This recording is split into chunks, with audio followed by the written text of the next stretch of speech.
Esther the Queen by William M. Taylor. 4. The First Quaker. Esther, chapter 3. Nearly 4 years have passed since Esther was taken into the royal house, and Mordecai is still one of the confidential servants or chamberlains of Xerxes, and is daily to be seen with his colleagues sitting, quote, in the king's gate, end quote. He has received no reward for his discovery and disclosure of the plot by which the life of the emperor was imperiled, and the whole matter seems to have been forgotten in the emergence of a new favourite, and his elevation to the highest office which a subject could hold. This man's name was Haman, and he is described as the son of Hammedatha the Agagite. That is literally all we know about him, except what comes out in this history, in which he plays a most conspicuous and at the same time a most despicable part. The word, quote, Haman, end quote, is supposed by Rawlinson to be the Hebrew for Umanish, the Persian equivalent for the Greek Eumenes, and the term Agagite seems to be connected with Agag, which would appear to have been a royal name among the Amalekites, like Pharaoh among the Egyptians and Caesar among the Romans. What he had done to secure his advancement at the Persian court is not mentioned, but the fact that the king should have felt it necessary to issue an order that all his servants should reverently bow before this new vizier may, perhaps, be regarded as an indication that he was not in himself such a man as they would be likely to honour of their own accord, while Haman's own insistence on having such honour paid him bespeaks the temper of one who had sprung from comparatively low degree. The other servants in the gate treated the matter with indifference and obeyed the king's command. They reasoned, apparently, that it was no affair of theirs what sort of person Haman was, and that as they were the king's servants, they would do as he commanded. But Mordecai felt otherwise. It was with him an affair of conscience, and therefore, as Haman came and went, he kept himself erect as a Quaker, and would make no obeisance to the great man. His colleagues reasoned with him on the subject, but it was to no purpose, and at length, to stop all further parley in the case, he said, quote, I am a Jew, end quote, and cannot do as the king has commanded.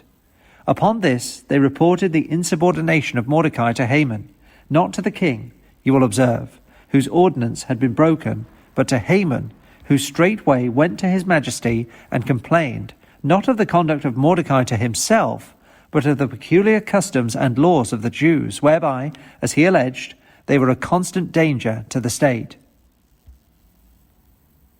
But on what ground did Mordecai refuse to bow to Haman and do him reverence?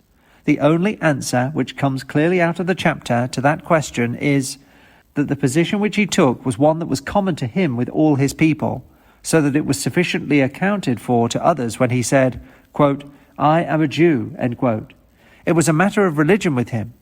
But that being admitted, the question still arises, what was there in such a command as this of Xerxes to offend the conscience of a pious Jew?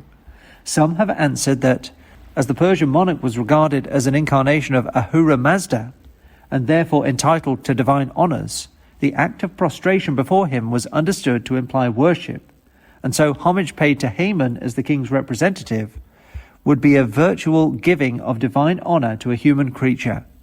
This is confirmed even by heathen writers, for Herodotus tells us that certain Greeks, on being pressed to prostrate themselves before the king, when they were introduced into his presence at Susa, declared, quote, that it was not their custom to worship a man, nor had they come for that purpose, end quote. And Curtius has said, quote, the Persians, indeed, not only from motives of piety but also from prudence, worship their kings among the gods, end quote.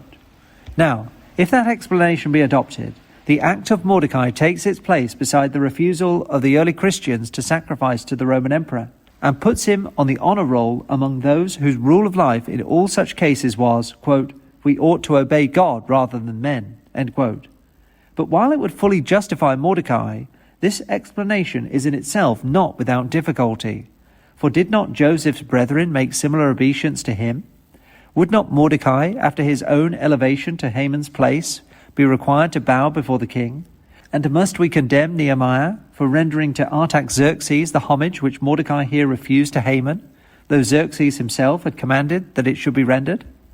It is possible, of course, that Mordecai was right, and that all the rest were wrong, but it is not absolutely incontrovertible that the reverence here required was of the nature of religious worship. Others, therefore, have sought for the reason of Mordecai's disobedience to the royal mandate in the nationality of Haman. Taking Agagite as equivalent to Amalekite, they remind us that the Amalekites were the first to attack the Israelites after their escape from Egypt, and that after his victory over them on that occasion Moses said, quote, "The Lord hath sworn that the Lord will have war with Amalek from generation to generation." End quote. They recall to our remembrance also the fact that it was for sparing some of the Amalekites that Saul was first rejected by God from being king over Israel, and that the only time that Samuel wielded a sword was when he, quote, hewed Agag in pieces before the Lord, end quote. Now, if Haman was indeed an Amalekite, it would be easy to find in that a reason for Mordecai's conduct, as well as for Haman's purpose of revenge. For these descending feuds between races in the East are both undying and envenomed, especially when they are rooted in religious differences. But then we have no other case in Scripture where a royal title like Agag becomes a family patronymic, so as to be the name of a tribe. And it is hard to account for the appearance of one of the hated race of Amalek here, at this late date in Susa. So there are difficulties connected with both solutions, and it is not easy to choose between them. Perhaps the first, all things considered, is the more satisfactory, and without insisting that it is absolutely correct, we shall speak throughout as if it were the true hypothesis. It is a little remarkable, as we have already noted, that his fellow servants should have told Haman of Mordecai's conduct rather than informed the king, for it was a royal ordinance that he disregarded.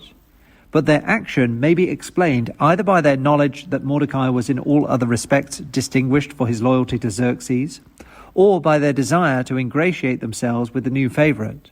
Not less noteworthy is it that when Haman made his representation to the king, he said not a word about the personal slight which had so stung him into revenge, but pretended to be acting solely on public grounds and with a view to the safety and welfare of the empire. The act of Mordecai was rooted in his nationality as a Jew, and therefore Haman, quote, thought scorn, end quote, to take vengeance on him alone, inasmuch as the next Jew he met might repeat the indignity. So nothing would serve him but that the race should be exterminated. And to secure that end he made the following representation to the emperor. Quote, "There is a certain people scattered abroad and dispersed among the people in all the provinces of thy kingdom, and their laws are diverse from all people, neither keep they the king's laws. Therefore it is not for the king's profit to suffer them." End quote. Now in all this, we have a most ingenious insinuation of falsehood under colour of that which was mainly true. It cannot be denied that the Jews were a peculiar people, with laws that were diverse from those of other nations. But it was not the case that, as a general thing, they did not keep the king's laws. For the things in which their laws were divergent from those of others were religious, and of such a sort as did not interfere with their civil allegiance, so that they were even distinguished above others for living quiet and peaceable lives. They paid their tribute without giving any trouble. They complied with all the demands that were made upon them, except when these interfered with the injunctions of their God, and it was an atrocious libel on their character to affirm that they were on that account disloyal to the king or dangerous to the state. They were very particular, indeed, to, quote, render unto God the things that were God's, end quote. But they were also just as punctilious in, quote, rendering to Caesar the things that were Caesar's, end quote. And when the two came into collision, the difficulty arose not from their refusal to obey the king in all proper matters, but from the king's invasion of the domain of conscience, of which God alone is the Lord. One instance of the latter sort had galled Haman, and from that single case he drew the sweeping, unwarranted, and universal inference that they did not, quote, keep the king's laws, end quote. The same declaration had been made regarding the 3 Hebrew youths in the time of Nebuchadnezzar, and regarding Daniel in the days of Darius, and the world has become familiar with it in the Christian centuries. It was the pretext for the persecution of the early Christians. It was the excuse given by Alva for his enormities in the Low Countries, by the kings of France in the Dragonnades and the massacre of St. Bartholomew.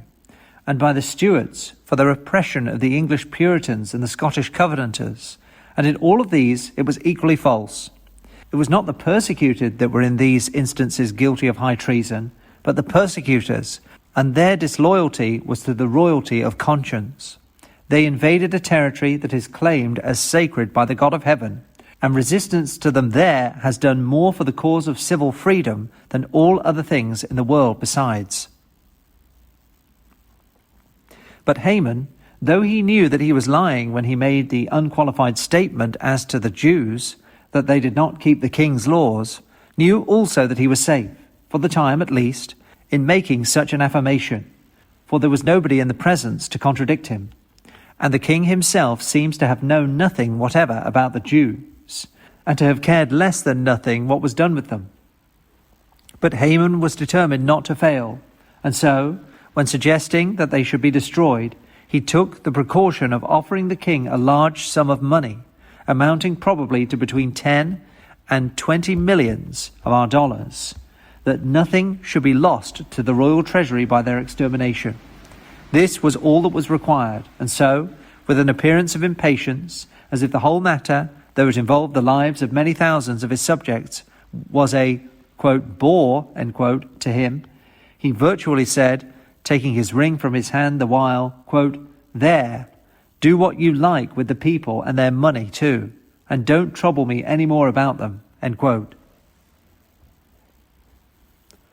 So far, Haman's plan seemed to succeed admirably. But now, how was he to manage the details that had been thus unceremoniously left in his own hands? Like most men of cruel and vindictive dispositions, he was very superstitious.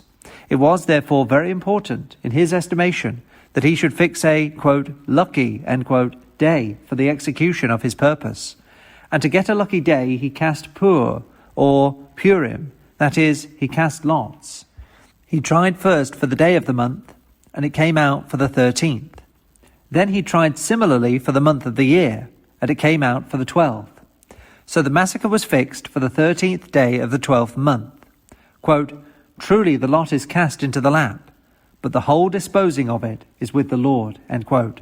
For even the dullest reader of the history must see that if the lot had fallen in one of the earlier months, there would have been less time given to the Jews to prepare for the emergency, and little opportunity for Mordecai's taking measures for the counteracting of the nefarious design of him who is here called so emphatically, quote, "the Jews' enemy," end quote. Thus, as Henry says, quote, "the lot broke the neck of the plot," end quote. Acting on the indication given by the lot as to the lucky day of the month, Haman wrote his proclamation on the 13th day of the first month. It was written in all the languages, more than 20 in number, of the empire, and sealed with the king's ring, so that all might know that the name of Xerxes had not been unwarrantably employed.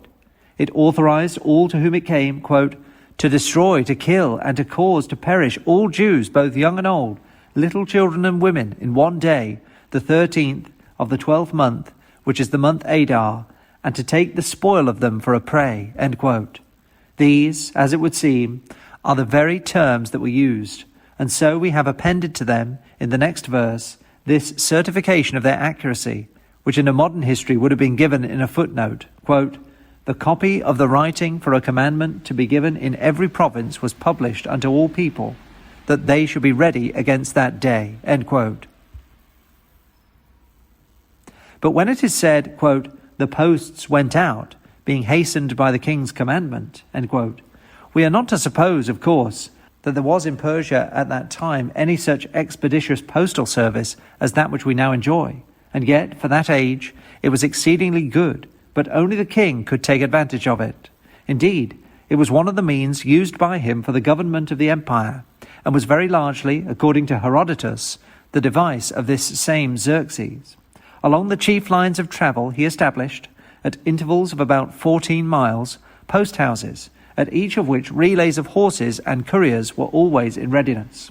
One of these messengers, receiving an official document, rode with it at his utmost speed to the next post house, where it was taken onward by another courier with another horse, and in this way a proclamation like that here described would reach the farthest limits of the empire within 6 or 8 weeks.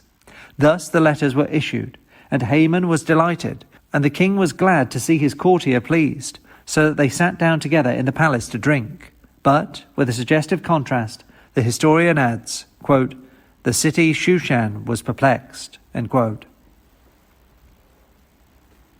It is time now, however, to look for some practical lessons from this history of pride and plotting and revenge.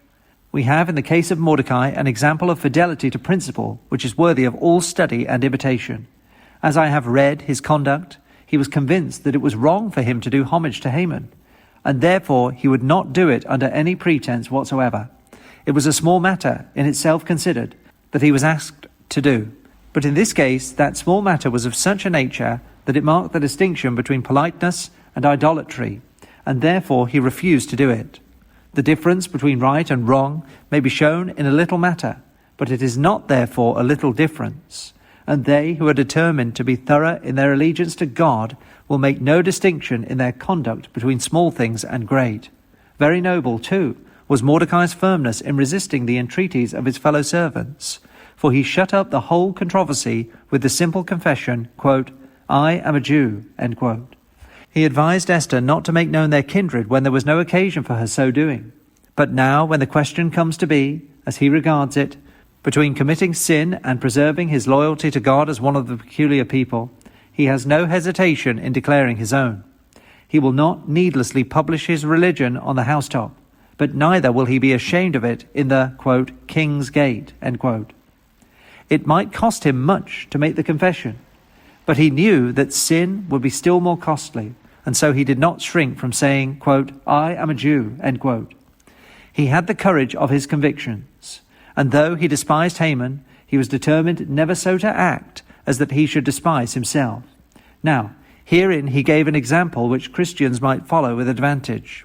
Have the courage, young men, when you are asked to do what you know to be wrong, to reply simply yet sublimely thus, quote, "I am a Christian," end quote.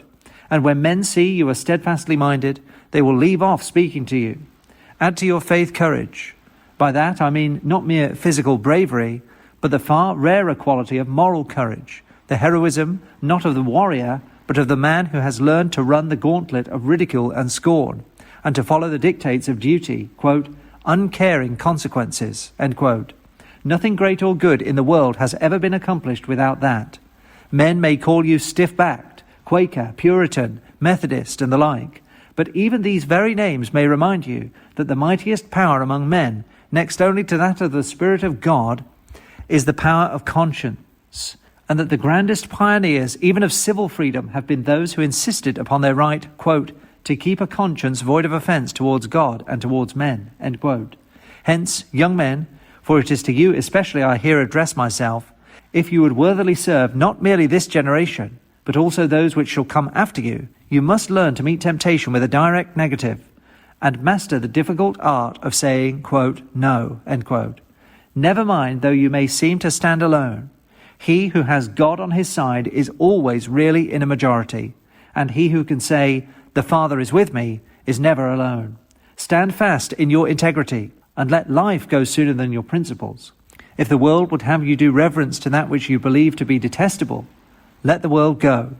If the world would have you applaud when it is crucifying Christ afresh, be not ashamed of your nonconformity, but declare modestly, firmly, yet clearly and unmistakably that you are a Christian, and that your homage goes to the crucified, and not to them who are responsible for the crucifixion. Above all, and here I quote the words of the greatest wit of his age, quote, "learn to inure your principles against ridicule." You can no more exercise your reason if you live in the constant dread of laughter than you can enjoy your life if you are in the constant terror of death. If you think it right to differ from the times and to make a point of morals, do it, however rustic, however antiquated, however pedantic it may appear. Do it, not from insolence, but seriously and grandly, as a man who wore a soul of his own in his bosom, and did not wait till it was breathed into him by the breath of fashion, end quote. Do it, let me add, like one who owes his whole self to Christ, and who is not ashamed to say, when the occasion calls for it, quote, "I am a Christian," end quote. As we shall presently see, in our prosecution of this history, your adherence to this course may bring you into trouble, but that sort of trouble comes to an end, and the Lord will lead you out of it, while the trouble that results from the opposite course will be unending. For Jesus himself says, and the words are all the more terrible as coming from his lips, quote, "Whosoever shall be ashamed of me and of my words, of him also shall the Son of Man be ashamed, when he cometh in the glory of his Father with the holy angels," end quote. But in the conduct of Haman, we have a beacon of warning, which may be just as profitable to us as the example of Mordecai. The root of the evil in him was pride. Like most men who have risen from obscurity into an exalted position, not by their own ability but by the gift of another, he valued his elevation not for the good he could do to others through it, but for the increased consideration which it brought to himself. It was more to him to see these chamberlains bowing in the king's gate than it was to have it in his power to help on good and great movements for the welfare of his fellow men. He was one of those who valued office for what it brought to him, rather than for the service which he might render through it, alike to the king and to his subjects. And therefore, when he was told of Mordecai's Quakerism, he was exceeding wrath. A man of principle would have respected the conscientiousness of the act, even though he might have laughed at what he regarded the smallness of the scruple.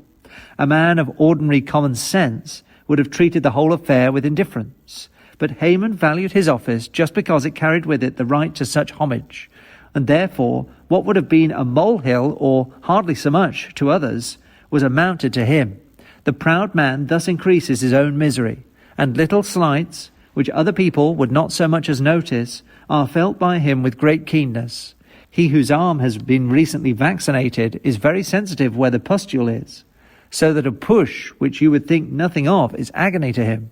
Now, in precisely the same way, the proud man is, quote, touchy, end quote, as we say.